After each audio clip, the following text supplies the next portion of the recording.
this is my thoughts and impressions of Smackdown that aired on the 13th of June. Been a little while because my SD card after Comic Con decided to go so there's not been many uploads, so let's try and get back into the swing of it. Okay, we are starting with Jey Uso versus Eric Rowan of the Wyatts. The other two members of their teams are on the outside, and his first move is a plancher over the top rope. Love the Usos, high energy, good tag team. Though they seem to have adopted the arm sleeves that Batista wore. Maybe he gave it to the two of them as he left. But yeah, when Blue-Tista wore the whole body thing, it looked a bit silly. But looks good on the Usos. And it looks like we had a match on Main Event, which was, this is Jimmy versus Luke, and Jimmy actually got the win over Luke Harper, so let's see if Jey can do the same over Rowan tonight. Oh my god, that was the finish! Jeez. Well, Rowan's finisher is the rock bottom, but he sort of sits out to the side with it. So he doesn't drop down to his front like the traditional rock bottom, he sits to the side, a little bit more like a side effect, but more to the side. Lots of sides in that sentence. But this was an incredibly short match. Jey just dominated it, then all of a sudden, out of nowhere, Eric yanked him off the top rope, hit his rock bottom type thing, and there's the pinfall. Done and dusted. So I really hope this is going to build up a feud between the Wyatts, or at least the lesser Wyatts, and the Usos, so they can get a nice title match on a pay-per-view. Let's get that WWE Tag Team titles getting shown off.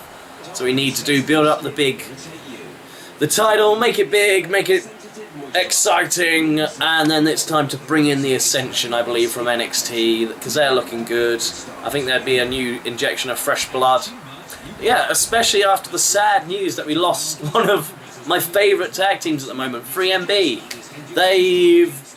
Drew and Jinder Mahal have been released, sadly, along with some other WWE superstars like Brodus Clay, Oksana, but she was dangerous, so I could see that, but she was actually quite entertaining on the JBL and Cole YouTube show. Kurt Hawkins, which, yeah, your last appearance was a lumberjack match, and that's it. You're the Zack Ryders of the lesser-known people. And then, sadly, it has finally happened. JTG is no longer with the company, I know. Everyone is shocked and in awe at this news. The man that has been with the company, I believe it was up to 7 years, and now it's done. It's over. The dream is gone, and JTG has left the company.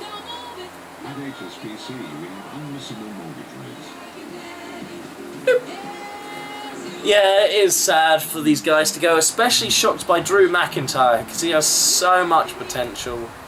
I'm sad to see anyone go, but I hope WWE lets them out of their contracts, like some people have said on Twitter, and let them just go off and do booking and make a career and living so they don't die of starvation. Sad news, but let's see how the rest of Smackdown goes to cheer us up. Cheerio! And we come back from the adverts with a recap of the Daniel Bryan situation. Sadly, the title has been stripped from him. Personally, in my fantasy booking, it would be a work, and at the beginning of the match on the pay-per-view, Daniel Bryan would come out and really win his title. That's what I'd love to happen, but I think it is legit. He needs time to go off and heal, which I am worried about how it affects him coming back and coming into a title picture. We just can't tell. We'll have to wait and see. And it also then means we won't have a Money in the Bank winner for this year, but after like Sandow last year, I think giving it a break a year will make it a bit fresher next time. And actually having it for the title is going to be quite an interesting one. When we've got Alberto in there, Sheamus in there, the only ray of hope so far is Cesaro. Maybe they can push him, but still, I think it might be too soon for him to have a title. Really, really hope that Seth Rollins gets put in the match and wins. And that will just completely legitimise him as a heel. And it'll be much better than seeing Randy Orton, who also is in there. And I hope they please put Seth in. We'll see if today if there's any more qualifying matches. And after that video package, we have Roman Reigns and Dean Ambrose in the ring. I'm going to hear what they say. Boom! We're going to be getting Roman Reigns versus Bad News Barrett. Oh, this is going to be an interesting match. We're at the point where we need to start seeing what Roman Reigns can do in the ring solo. But it was a fairly good promo. Dean Ambrose at the moment is having to carry Roman Reigns because promos are not his strong point. But today they gave him something good. He had basically structured points that he needed to get across, and he did it. He's somebody that needs to think through a promo before going out there. He's not a great ad-libber. But being with Dean Ambrose can cover up for Roman's shortcomings, so I hope they keep these two together for now just to mould Roman, because I think he might fail if he just goes out there alone. Dean Ambrose, though, he can thrive. And Triple H flips a coin and puts Dean Ambrose in a qualifying match tonight against Bray Wyatt, where all members of their family are banned from ringside. But Dean has now been sent off as Roman and Barrett start their match because he's banned from ringside with this. So, let's see how Roman Reigns and Barrett fare. Well, I think these two had a really good match together. Barrett is a good ring general, and it made Roman Reigns look like $1 million. And then, to make sure neither of them got the loss, 3MB came out because on Monday Night Raw they were attacked by the Shield, or two remaining members of the Shield. And they stomped down, beat down Roman Reigns, and he fights them off. Clears the ring, hits a Superman punch on Jinder Mahal. Boom. Clears the ring, and then we get a spear on Jinder. No, sorry. Jinder goes flying over the desk into a chair. Drew gets speared in the outside. Heath Slater runs off the steps, jumps at Roman Reigns, and boom! Spear, and 3MB are dead. And sadly, I believe that is. I think in America, Smackdown airs on a Tuesday. So, yeah, I believe that is the last ever thing we're going to see from 3MB. Which is sad to hear, but as storylines go, Roman Reigns is setting up, and he seems quite focused on Randy Orton, so I'm wondering if he's going to head to a singles match with Randy Orton in the near future. Though Randy Orton is in the Money in the Bank match, and Roman Reigns is left out of that. So I'm not sure, unless Randy's going to be doing double duty and have a singles with Roman Reigns. Then that leaves Ambrose to have a singles with Seth, and then both of them can be in the Money in the Bank as well, or if both of them are in the Money in the Bank, that leaves Roman free. So I think this whole Daniel Bryan injury has really thrown them through a loop, because they seem to be setting up Barrett versus Cesaro, but then now Cesaro's gone into the Money in the Bank and Barrett hasn't, so he seems a bit opponentless now for his Intercontinental title. So I think WWE's a bit lost at the moment heading into Money in the Bank. And it is time for us all now to believe. The phenomenal Bo Dallas has come into the ring. Loved him on Monday Night Raw, especially when he lost the crowd and they were chanting CM Punk. And then he just turns to the crowd and is like, give him a break, Xavier Woods is trying his best. Love this character, he's creepy. I don't know how much it's getting on, but I love it. Let's see who his opponent will be. In a couple of seconds I'm going to keep talking until his video finishes and we get another entrance video of someone else as this music keeps going on. And I can't be asked to reach over and press the stop button on this while I'm waiting for them to come out. Come on! And it is R-Truth. He exists. Last thing I knew of him, he got beaten up by Rusev. And that's about it. So, I think this is safe to say Bo Dallas is going to get this win. But he's going to let R-Truth know that R-Truth did well. And Bo Dallas is really enjoying R-Truth's entrance. And he's starting to jive a little bit with him. He's got his creepy ass smile on. Oh, and he's...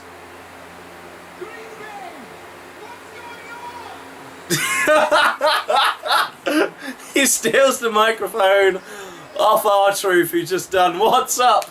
and he's Green Bay. What's going on?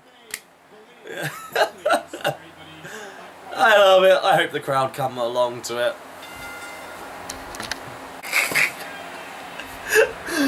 And Bo Dallas does some really awkward white, like, it puts his hand out and he grabs R-Truth's hand and tries doing the whole bro handshake, bro hug, and yeah, didn't really go over well with R-Truth, and now they're into the match. And he is 7-0, as JBL is pointing out. Here is your winner. Competitive match. Bo Dallas has dominated for most of it, but managed to come back. And he's got his running Bodog a lot more smooth now. And there's the victory lap. Throwing his arms in the air, he's done a good job. Well done, sir. Well done. Those little bellies wobbling about a little bit there. Not a good guy looking in slow motion. I'd avoid slow motion with Bo Dallas. It's a little bit like a lava lamp. Yep, that's what you should be avoiding, those slow-mos. Can't take my eyes off his belly now. Just a fantastic character. And doing the sporting thing, shaking R-Truth's hand, give him a congratulation hug. One day he'll be there, one day he'll be good. Well, let's be honest, probably not. But yeah, another match though, like, signs of a storyline for Bo. They're just letting him go out there and do some matches.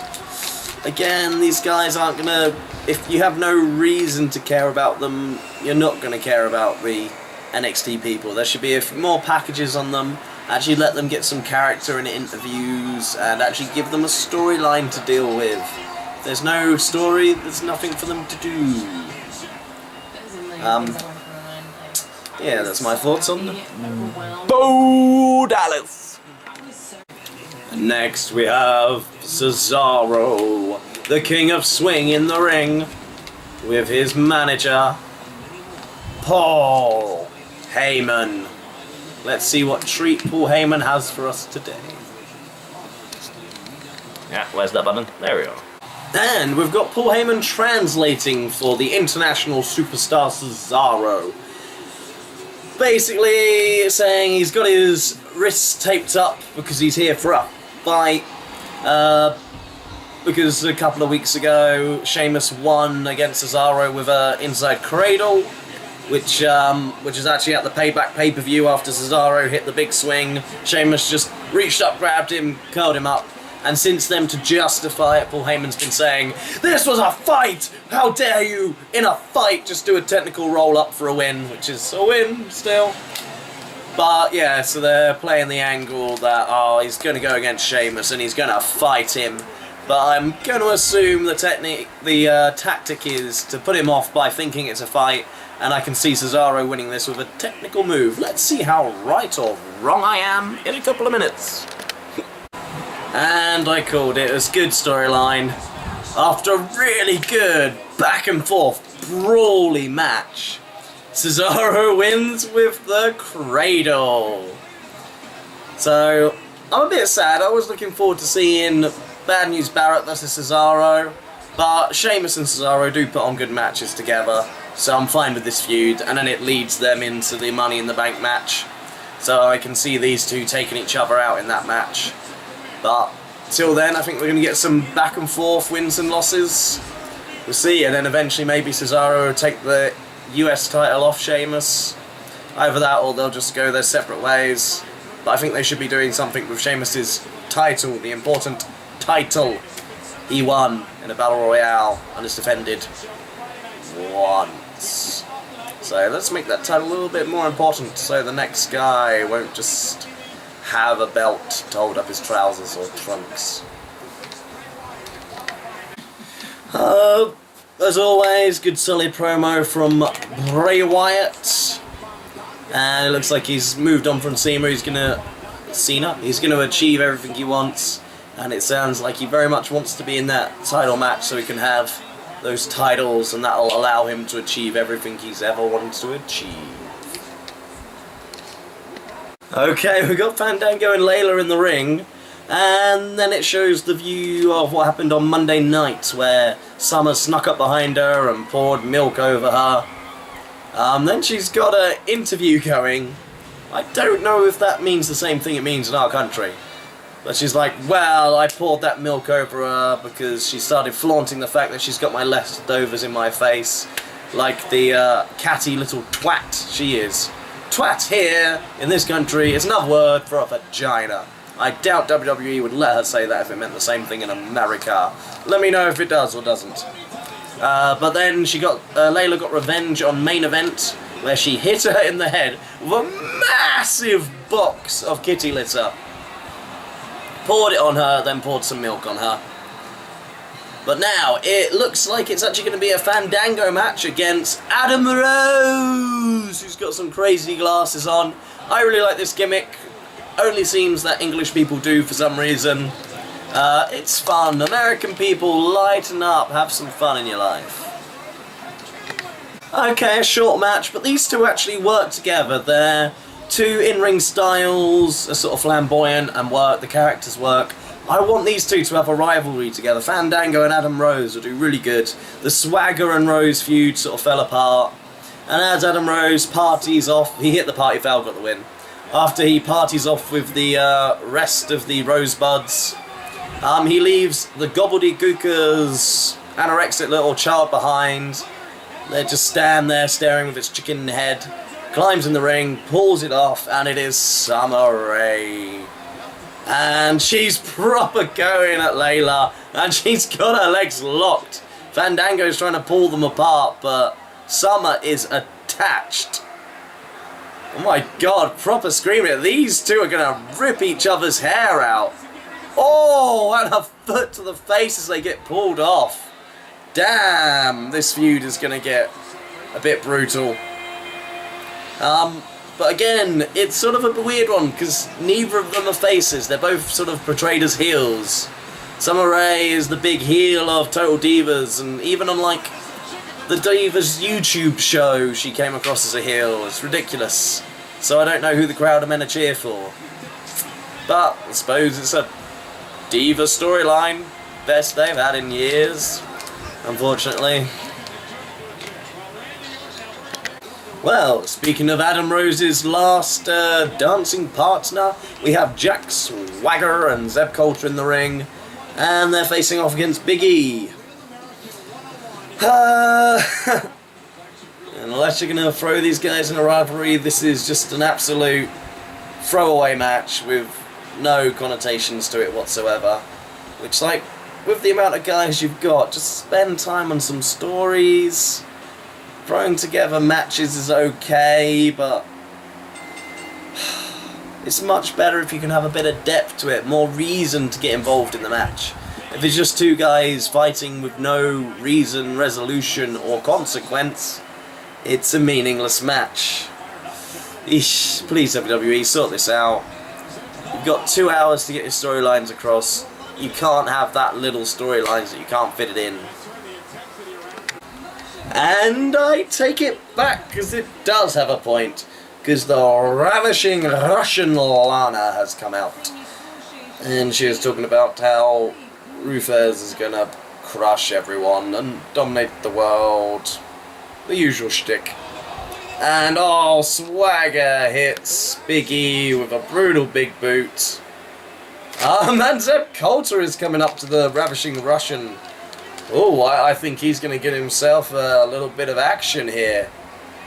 even though she's probably about a foot taller than he is. Oh my god! Zeb Coulter's getting cheered! He's getting USA chants! Oh my god! And Zeb Coulter's sent Lana away! The crowd are loving it! Zeb is an instant babyface! And Swagger is instantly caught in the big ending! Boom! It's done. Really nice. Swagger going for the Swagger bomb, bouncing off the ropes. Big E gets up, catches him, hits the big ending. Oh, and I love Zeb Coulter's face so much.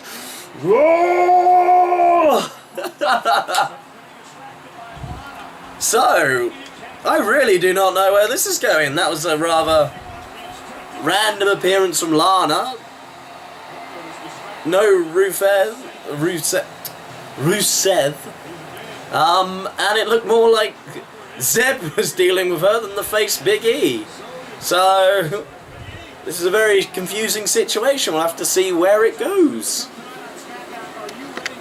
Oh, this seems to be a night for last seeings, because this is Oksana versus the crazy Alicia Fox, who lost. Oksana was teaming up with her for some reason because they're buddies on Monday Night Raw, as Alicia had a one-on-one with Paige, and Oksana did nothing.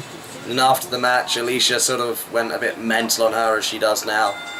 So let's see if there's a reason in this match that Oksana is let go. Okay, Alicia Fox has a brand new finisher that is very unique and nice. Oksana's on her knees. Alicia grabs her arm, kicks her leg over her head and hooks it, and then just proceeds to basically, with her leg hooked on the back of her head, leg drop her. Really nice. A unique finisher, a bit awkward getting into it, getting somebody into an on-knees position. But if she can figure out different ways into it, could be a good move. And looks like that's Oksana's last match, and frankly, that's actually the best she ever looked. She actually looked quite decent in that match. Apart from, she went for a splash on Alicia and she was meant to get her knees up, but Oksana literally jumped at her legs, so she couldn't really get her knees up, which is a bit weird. And now Alicia Fox is just cartwheeling and handstanding, and she's not even really going crazy, so that's just ended her gimmick. Really weird ending to that match. If she's not going to go, if they're not going to stick with the mental gimmick, why do it at all? And goodbye, Oksana. Maybe we'll see you in TNA. And now it is time for the Money in the Bank qualifying match. It's basically Crazy versus Crazier, Dean Ambrose versus Bray Wyatt, and you for yourself can decide which is crazy and which is crazier. This is a fantastic, fast-paced match. These two have chemistry together, and that was one brutal move. Dean Ambrose in charge, gets Bray knocked out to the outside, goes for the slingshot crossbody to the outside. Bray catches him, and Uranagi slam into the apron. Brutal move. Ellipses, or brackets, Uranagi slam, basically standing rock bottom to the apron. But brutal move, really good. That's what you should take from this. And learn Uranagi, it's a good move. I like the sound of the name. Oh, and that's just how good Dean Ambrose is. He's got a bad shoulder, so he's making it like it's almost popped out of its joint. And he's like ramming it into the ground, gets in, rams it into turnbuckle, trying to get it like back into place, get it working. Good psychology, just makes it look so much better. And again, another nice sequence, battling on the top rope for the superplex. Looks like Bray's going to hit it, but then Ambrose fires back up, hits some headbutts of his own after Bray was headbutting him earlier, and jumps off, again gets caught in the Uranagi slam, but as he lifts him up for him, elbows him in the head. Oh, and then Bray comes back, chops him in the face, and he does the move I love. It's such a classic old school British move where he falls through the rope, springs back with a clothesline. Good little sequence. Oh! I wanted Dean Ambrose to get it so badly. And Dean Ambrose hit his reverse DDT, but when he's facing forward, called the Dirty Deeds. But injured arm, slow to capitalise, and then Seth Rollins appears on the announce table in quite a nice suit, well done. And Dean cannot resist, crawling towards his old partner, goes to grab his leg, Seth just jumps out the way, runs through the ring, and just instantly Bray catches Dean and hits the Sister Abigail to earn a spot in the Money in the Bank ladder match. This is interesting. So, this now gives us the fact that Dean Ambrose and Roman Reigns both are not in the ladder match. That means it can set up a nice Dean versus Seth. That's the one I want to see. I'm not so keen for Roman Reigns versus Seth. I just think Dean and Seth had more of a connection together, so these are the two that should be fighting. And Roman seems obsessed with Orton, so I can see Orton doing double duty to have a Roman's Reign match and make Triple H satisfied to help put him down, so I'm hoping for 2 singles from them. But now this gives us in the Money in the Bank. We've got Randy Orton. We have Alberto Del Rio. We have Sheamus.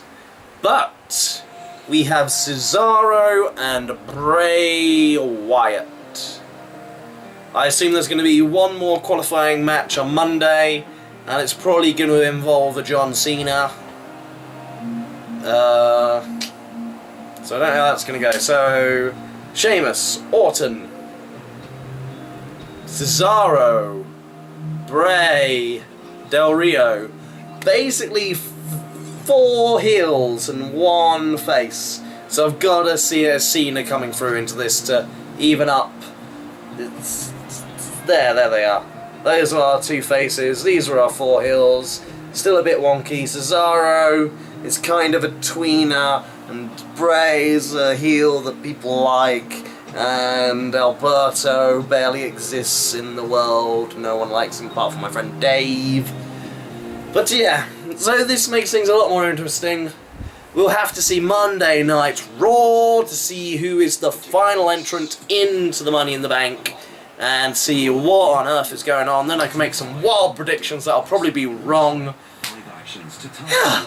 All in all, I thought this was a really good Smackdown. Matches were solid. Usos got a really short one at the beginning, but it progressed as a feud. All the matches in the end, despite my mocking Big E and Swagger's match not having story, it did sort of in a way. I want to see what actually happens with Lana, Zepp and Big E. Well, more I want to see what happens between Lana and Zepp. I don't really care about Swagger and Big E and Rusev Kalash. Rusev. I'm not interested in the rest, it's just the 2 managers, seeing those 2 go back and forth. Could be fun, but it does turn Zepp into an instant babyface. But that is all. Thank you very much, all my tens of, or 1 viewers who watch this. I'm going to try and expand my content on YouTube, but I've got to get my arse in gear, and I'm finding out that my laptop is lacking in any form of power, as I'm just trying to put my video clips from Comic-Con into a feasible little presentation, and this is making my laptop basically burn and die. So I'm gonna have to probably look into getting the PC to do some better editing of stuff. But yes, this is everything. Let me know anything in the wrestling industry you want to talk about. Are my thoughts of wild storylines correct? Are my hands flailing around far too much? Let me know in the comments below. Pretty sure it's probably below. But if you like, when I'm watching my iPad, sometimes they're over there if you've got it that way. So whichever direction they are, let me know. Let me know. I'm very tired. And I will see you Monday night. Should I start doing TNA as well? Because it just sounds feckin' hilarious. But I'll leave that up to future me to decide, and then he'll let you know. Future me's a great guy. Just talk to him. It's good. Just